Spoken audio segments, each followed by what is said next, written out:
Hello, everyone. Good afternoon, good morning, wherever you are in the world. Hello, hello. Fiona Lukeis here, coming to you live on Facebook and YouTube, as I do every Friday at around this time. As always, I welcome anyone who wants to say hi. Let me know where you're listening from. And as always, this is a Q&A, so I'm here to answer any questions that you may have, anything that I can do to be of service. That's what these Friday Lives are all about. So as always, I'm going to give a bit of time for the kind of the notifications to filter through so people know that I'm here. But if anyone's joining us, I can see a couple of people joining us now. As always, love to hear where you're from. And if you have any questions, put them in the comments below. I do have people saying to me, how do I find out when you're live? And so I just encourage you, if you want to receive a live notification, if you follow me on Facebook, so hit the follow button and follow me, or subscribe to me on YouTube, the system will automatically let you know, hey, this person's live. All right, that's the best way to do it. And you should get an automatic notification that I'm here. So if you're yet to do that, I encourage you, follow me on Facebook, subscribe to me on YouTube, and then, that's the best way to find out that I'm here. So, all right. Anyone want to say hi so far? So I know that I'm not just speaking to myself out there in Facebook land. And I know for those of you who are watching the recording, so I'm going to say hi to you. You will be watching this later on. Hello and welcome. Thank you for being here and showing up and all of those sorts of things, because I know it's not great timing for those of you in the UK, but hopefully it's good timing for those of you on US Canadian time and obviously Australian New Zealand time. So I've obviously had a few people send me in some questions, and I will get to those in a moment. It's been a really busy week, lots of cool stuff going on with clients, obviously with my relatable students, putting the finishing touches to my book, which I'm really hopeful to get off to the second round of editing early next week. So I'm really pushing for that.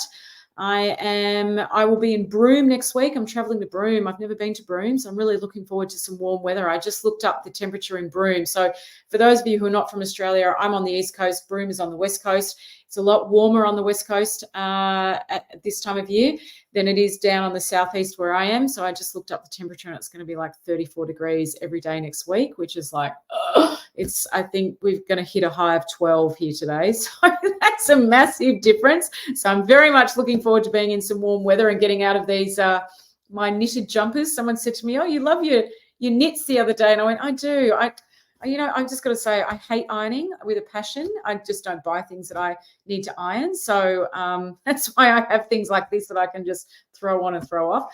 Hi, Shani. Thanks. Oh, got two people from YouTube. Oh, that's exciting. Hi, Shani. You're driving, you pick up Grandies. Okay, awesome. Enjoy that. Hi, Jonas. Thanks for saying hi. Nice to have you here, Jonas, as always. Such a beautiful soul, Jonas. Thank you. Appreciate that. Am I going to ride a camel? I don't think so. That's not on my list of. I have ridden camels before, I will say. I traveled to Morocco and Egypt when I was 19 and had a terrifying experience on a camel. I have to tell you that story one day. Seriously terrifying experience on a camel. So, yeah, I'm not in any great rush to jump on a camel, I'll say. Love to see some dolphins and whales. It's whale watching season, so hopefully I'll be able to see that. And hopefully I will. I'm not 100% sure that I'll be here next week. I'm planning to, but it just depends on how my schedule works out. All right. So if you've got a burning question, this is the time to ask me, because I don't know if I'll be here next week. We'll see. I might be. I'm hoping to be, but if I get a really good offer to go and watch some dolphins, and that's the only time I can do it, it's going to be a hard choice when it's warm and sunny over there in Broome.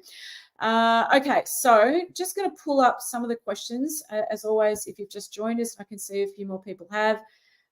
Really love to hear where you're from, and those of you who want to say hi, I'm always very appreciative of that too. All right, so questions for today. Where are we? Okay. Looking at these now.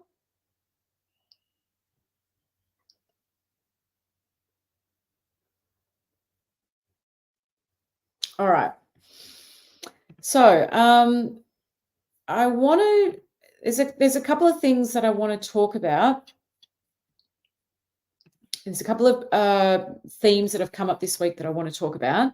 And there is a couple of questions I want to answer. All right. But as always, if you are live, I will answer your questions. All right. If you take the time to show up live and you're prepared to ask me a question, I will make sure that your questions get answered, unless we're right at the end of time and I run out of time, but I'll make sure that they do. Okay. So if you've got a question, answer it for me. So what I want to do is I just want to start off with, when I look at some of the themes that have cropped up this week, and I've had some really interesting conversations with clients, really interesting conversations with my relatable students, and I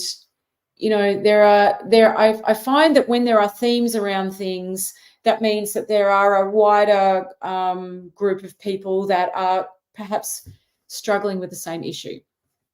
And a couple of the themes that have come up this week are, number one, there's been I've had quite a few messages, people asking me, what do I do if there's been an affair or infidelity? So I really want to talk about that because I haven't spoken about infidelity or affairs on a Friday Live for a while. And I know that happens for people. So that is, and one of the questions that's come through today is also about that. So I'm going to speak about that in a broader topic, like what do I do if there's been an affair and infidelity? Because like I said, I've seen that come up. Hi, Amanda. I can see your question there, honey. I'll make sure I get to that. Okay. Thank you so much for asking it.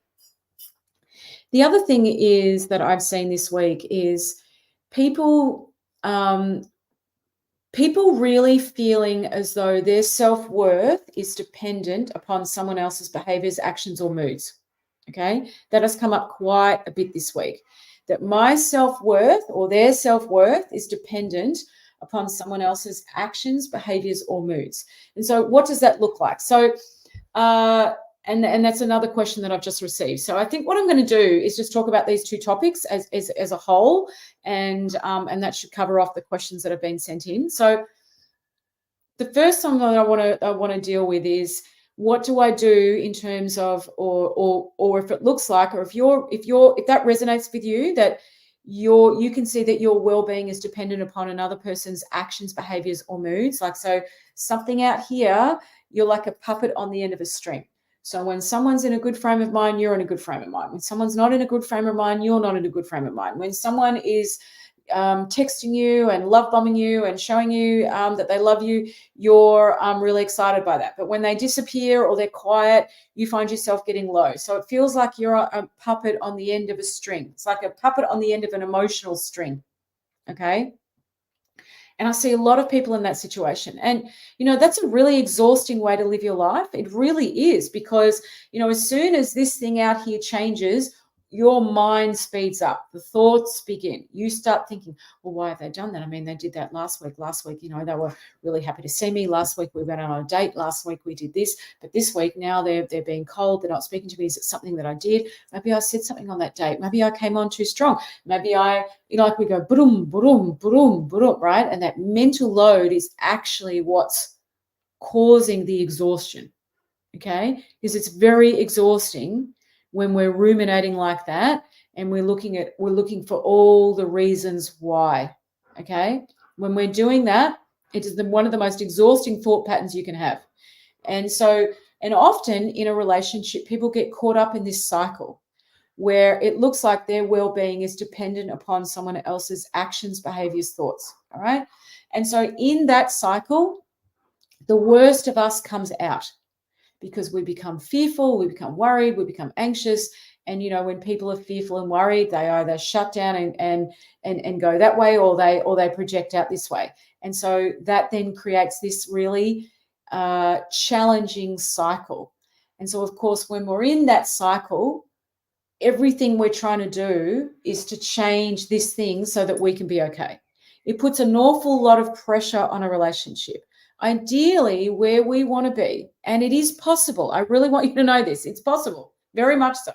Ideally, where we want to be is that whatever that person is or isn't doing, we're feeling empowered, we are in a state of, I don't know, this isn't the right word, but okayness. Okayness isn't the best description, but we have a knowing that all is well and we're okay, right? This is very important. I'm not trying to say that it's okay for people to behave poorly or badly. That's not what I'm trying to say. But what you don't want to be in is in that cycle where your well-being is dependent upon someone else's actions. That is exhausting for you, and it's exhausting for the other person, and it obviously and it often pushes people away. All right. And it can do that on both sides. You want to be in a state of mind and comfortable enough in your own skin that if someone's having a low mood, and human beings are moody, okay? We're really moody. Human beings are beings of emotion, okay? We are beings of emotion. And I find this fascinating because we don't acknowledge this enough. We try everything we can to quash our emotions, change our emotions, manage our emotions, fix our emotions, to override our emotions, right? And it's like you're trying to inherently change, fix, push away something that is that is in your nature, right? We are beings of emotion. Yet we seem to feel as like that's not okay, that our emotions can only go one way. It's okay for us to be positive. It's okay for us to be in a good frame of mind, but it's not okay for us to be in any other frame of mind, right? And so the problem is, right, when you are not okay with wherever your frame of mind is, if you're constantly trying to manage, control it, and you got to understand you're a being of emotion. Please understand this. So, and of course, there is nothing that generates more emotion in our lives than our intimate relationships. Okay, I was just speaking to this gorgeous lady, and she said, Fiona, I have she's discovered I've got an anxious attachment style, and I'm fine when I'm on my own, but as soon as I'm in a relationship, it flares up. And so she's like, I'm fine when I'm on my own. And I'm like, well, of course, because you are a lot more in control, as we all are, of our emotions when we're on our own, right? When we're not, we are. But of course, that's not how most people want to live their lives. We are beings that require and need connection, and we want to feel connected. So that's why, of course, we might have a really challenging relationship, or a relationship that ends, it's been really hurtful and painful, and then we find ourselves in another one because we want to connect, we want to share our lives with someone. It's a very natural thing. We want a sense of belonging. We crave that as human beings. It's but of course, in our relationships, you're a being of emotion. You're in a relationship with another being that's a being of emotion. So you have all these emotions, okay? And then, of course, we don't know how to navigate our own and someone else's emotions, all right? And this is what we have to learn how to do. It is so fundamentally important. And you can navigate it in a way where where it's not so dependent on whether someone is a certain way, all right? It's not so dependent on whether someone is a certain way. And I'm going to talk about more about that in a minute, because some of you are going to have yeah buts and what abouts and how comes and all of those sorts of things. And I've seen your comment, Jonas. So thank you for that. So I'm going to respond to that as well. But ideally, that's what you're looking for. And, that's what I call being sovereign. That's your own sovereignty, that you're secure within yourself. Your self-worth is not dependent upon someone else's words or actions. Okay, that to me is what sovereignty is. And being in a relationship with someone who has that sense of sovereignty is fantastic, because it means that they are great at navigating their emotions, and they're not going to take when your emotions fluctuate so personally. So they're going to have that strength of character, sense of well-being, and sense of comfort in themselves, right? This is very, very, very important. And it's amazing when you are in that state of mind, and this is everything that I teach, because once we navigate our thinking and our emotions differently, we have greater access to that capacity.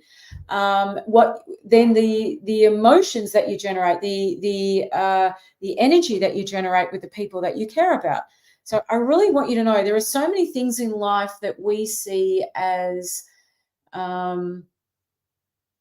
that we see as a locked-in experience. So, for example, what I would classify as a locked-in experience is I walk in the door, my husband's in a bad mood, I then naturally get upset, right? It looks like, well, of course he's in a bad mood, so of course I'm going to get upset. That looks like it's a locked-in experience. But so many of our experiences that looked locked in, that look like, A equals B, are never that way.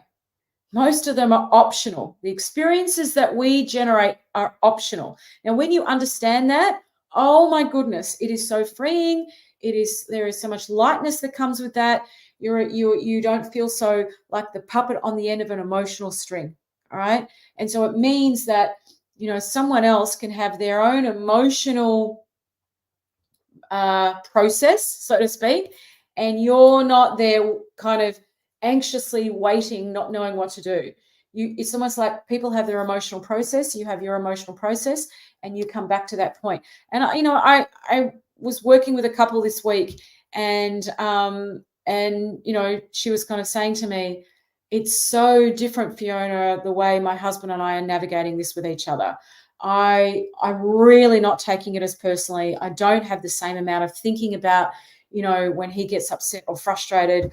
I'm finding it so much easier to just come back to neutrality, pick up where we left off, and then we don't have this enormous residue. And she said, because of that as well, I'm recognizing when perhaps I'm pushing something that doesn't need to be pushed. Like, it's just our whole dynamic is changing. And this is what happens when we understand the way thought works and we navigate our emotions differently. It's really, really empowering. And I said to her, do you no longer feel like you are a puppet on the end of this of a string based on his behavior? And she said yes. And she said, I never thought that would be possible. So I want you to know it absolutely is. You do not have to live your life like that. Okay? You really don't. Now, again, I'm not saying it's okay for someone to treat you poorly, and that is up to you to decide. So as I was saying with this lady, she knows she wants to be in this marriage. She knows she wants it to work. She knows she wants to be there. So it's like, okay, on the basis of that, knowing that I love my husband or I love my wife, because this happens with women as well, how can I set myself free so that, I can show up and not carry all of this residue? Because resentment eats people alive. It does. And there are so many of us walking around with emotional residue and resentment. And I'm telling you, it is the most horrendous feeling. And our minds just go around and around and around and around and around. I just love the fact, as someone who used to get resentful very quickly and had a lot of habitual resentful thinking, it is just so nice for that not to be a part of my day-to-day. I just don't. And if something happens, I get over it quickly. I come back to neutrality, which is a state of love. It's a loving frame of mind. And I pick up from where I left off. And that's because I understand how to navigate my emotions. I understand how to navigate thought. And I also understand that as a being of emotion, it is so normal and natural for us to experience any and every kind of emotion out there. This is something you cannot avoid. As much as human beings will do everything they can to try to, that's just not that's not possible. Okay, so I hope that makes sense. And if anyone's got any questions around what I said or what I've just shared, please post it in the comments below. I'm more than happy to expand on that. Or if there's anything there that resonated for you, let me know, because it's really good for me to know what's helpful for you as well. Okay, so Amanda, so just coming back to your question, my sister is entrenched in her story, almost as if she's become addicted to her problems. How can she help herself? How can I support her? Okay, well, I guess the first thing to kind of understand, Amanda, and thanks so much for the question, and it's lovely that you care so much about your sister, right? People have to want to change. They have to want to. And not everybody does. Not everybody's ready to, and that's okay. But people have to want to. So first of all, you want to make sure that your sister actually wants change. Now, the other thing is, it's very important that when you're communicating with her, that you don't go straight into fix-it mode. So a lot of people go straight into fix it mode and then people don't feel heard. All right. So I sort of say to people, it's very important that you listen. And I've got a whole module on listening in my relatable program, because this is something people really don't understand and we're not great at it. We're really not. And most relationship issues are listening issues. But it's very important that when you listen, you're not trying to fix her, you're not trying to manage her, you're not trying to do any of that. You're just really present. And if you do have a suggestion or something you want to share, ask permission. You must always ask permission. Hey, let's say your sister's name is Jane. Hey, Jane, I've had some thoughts around what you were just saying. Do you mind if I share them with you? Or I've had an idea. Is it okay if I talk with you about it? Like, ask for permission. Always, never assume permission. And also, you can, if someone's sharing something with you, ask permission. Hey, do you want to know what I think about this, or would you just like me to listen? Because you'd be amazed at what is on offer for someone when you're just there listening without jumping in, trying to fix, manage, change, all of that stuff, right? When you're simply listening, it is amazing what that creates in another human being. It gives them access to fresh thinking. And the only way we can create change is fresh thinking. The only fresh thinking, insights, and realization. The only way we can create change. So what you want to do is be that sounding board, but not be the problem solver and the fixer. And you really want to make sure, because it's far more empowering for people to come up with ideas themselves, for people to come up with their own with their own solutions and suggestions. All right, very, very important. So I hope that helps. So first of all, make sure that she actually wants to change. Please don't go into fix it mode with her. She has to come up with this. It's far more empowering for people to recognize these things and have their own realizations. Very, very empowering for people. I know it's really tempting to jump in, but it's much, much, much better for people to work things out for themselves, and only jump in when you've got permission. And just practice being really present with your sister and holding space for her, because that's also putting her in a reflective frame of mind. And in a reflective frame of mind is when we get access to our best thinking. Truly, truly is. We do not get access to our best thinking when we're ruminating. We don't get access to our best thinking at all. And it is a falsehood that people operate under, where they think that, we can think our way out of a problem and we can think our way out of a feeling. We cannot. All that happens when we do that is we think our way further into a problem and we think our way further into a feeling. This is very, very important. Okay. So a reflective state of mind is a fantastic state of mind. It's good for us. Good for your mind, good for your soul. Jonas, hey, that's exactly what happened with you. I tried to be okay when there was no communication, but after a week of no communication, it was hard not to reach out. Yeah, for sure. And I'm not saying that you can't reach out, but you want to make sure that you reach out from a place of lightness and curiosity, right? And just checking in. Hey, is everything okay? Haven't heard from you. Is everything all right at your end? And of course, if people don't reply and they don't respond, then you have to decide whether that works for you, right? And I'm not saying that you have to keep going in that, but what I'm saying is, when you know that you're showing up the best way you can, all right, then it starts to get to a point, and a lot of people can't say that. A lot of people can't really, honestly, with 100% truth and knowing, say that about themselves, that they're showing up the best way they can. I really, that I think is very, very, very important. It's like when you have that clarity, you know that you've done everything you can, well, then it then becomes it's up to the other person. And then if there's no response, then you just have to decide, is that worth it to me? Is that good for me? Is that really where I want to be? Like, how is this working for me? Right? But can you see the whole way through that process, you feel empowered, you're not now at the mercy of what someone else is or isn't doing. Very, very, very important. Okay, so the second thing that I want to talk about, and I said that I would, is dealing with infidelity.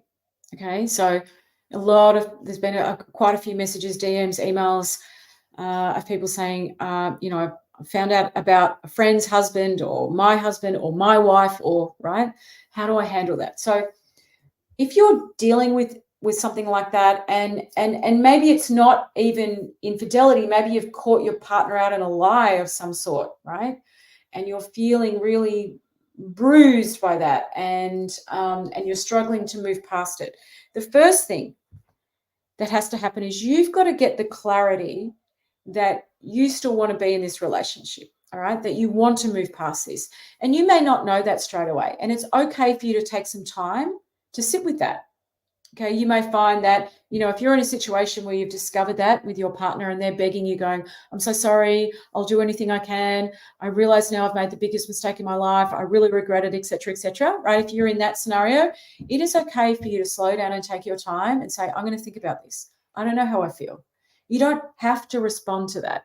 You don't have to jump in and go, okay, let's work it out, or not, or anything. You can take time. And I really would encourage you to take time. Okay, take all the time you need to see. Very, very important.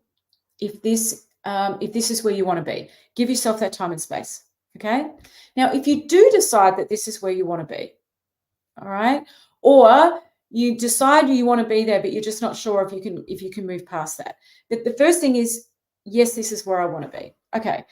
So what would need to happen from there is that we want to make sure that the other person is taking ownership over the hurt and pain they've caused, and they are allowing you to have the conversation that you need, and they're listening and you feel heard, right? They're listening and you feel heard. And so that you're able to talk about this, and it's really important that they are doing that. If they are not doing that, then or they're struggling to do that, but they're not prepared to get help to do that, then I would really question whether it's worth pursuing this, whether that's in your best interest, okay? Because really what you want to see, if we're going to rebuild trust here, is that the other person is owning, engaging, talking to you through, and prepared to have whatever conversation you need to have in order for you to feel okay with this, in order for you to come to a place of calm, peace within yourself, right? Now, on the flip side of that, that's not something, if you're the person who's the experienced, the victim of the affair, it's not okay that you keep doing this for months and years on end as well. So there's a bit of a fine line with that. Now, I also would encourage you, if you are experiencing that and you know that you want your relationship or marriage to work, the other person's taking some responsibility, that it's something that you're going to need some help with to navigate that. I would get professional help. It's very difficult to navigate something like that without professional help. It really is, because people get emotionally triggered. We have flashbacks to what happened. We get stuck in our thinking, we ruminate, and that happens on both sides. And then, as I said, we're emotional beings. Our emotions get the better of us, and we can really get stuck in these horrible emotional reaction spirals, okay? And then it becomes really difficult to move forward. So I would encourage you to get some professional help. Find someone that you're both comfortable with, that you trust, and get some professional help. Make sure, though, that the person you deal with works with you individually. Okay, you're going to need individual sessions, because there won't be enough faith and trust to do group counseling, couples counseling together yet. You will get to that point, but you want to be doing things separately first, to help process the emotions, to help you navigate this, so that we can start to build some more goodwill, start to build a foundation of trust, start to be able to navigate, knowing you just need help and understanding and navigating your thinking and your emotions, okay? And then you would do some things together. And it's going to be about being endlessly patient with each other and understanding. And, the only way to do that is you've got to learn how to get over yourself, right?